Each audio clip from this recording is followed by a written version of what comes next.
7:50, October is Menopause Awareness Month, and this morning we're talking about some of the signs of its early stages and ways to improve your experience with it. This morning we're joined by Happier at Home's Deb Marcello to talk about it. Deb, good to see you. Thanks for being here. Great to see you. Good morning. Let's jump right into it. It's something that all women will eventually go through at some point in their life. Interesting that this is an awareness month. It seems like something that women would just know about, but that is probably not the case. No, actually, a lot of women really have to proactively search for information about this. I would encourage you to talk with your doctor about your symptoms, and even early on, so when you're in your 30s. So the early stages of menopause could start as early as in your mid-30s, but really menopause is kind of a process.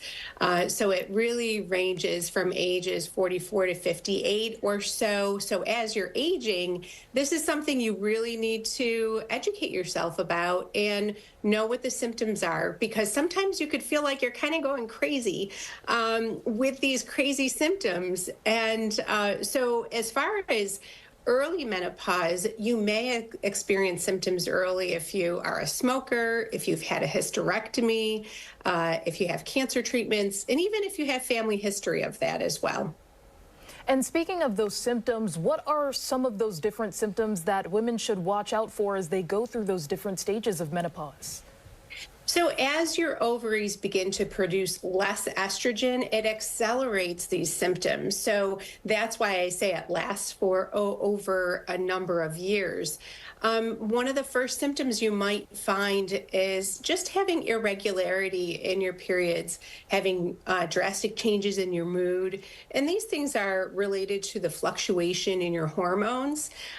We've all heard about those hot flashes, which can be face flushing, profuse sweating, changes certainly in your libido. And one thing I hear about often is night sweats and that anxiety at night, or restless leg syndrome at night. So it really, it hits you sometimes by surprise and you're not sure where it's coming from. So talking about these things with your doctor, being ready with some potential ways to deal with the symptoms is really important.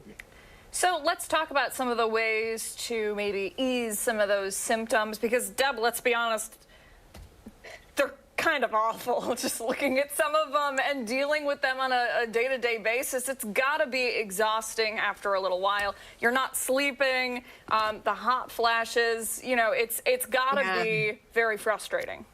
So, personal experience, it's horrible. I'm we appreciate the honesty. So that's why I feel like you really need to open dialogue up between each other, see what has worked for your friends, speak to your mom if possible, see what worked for her, because heredity has a place in this.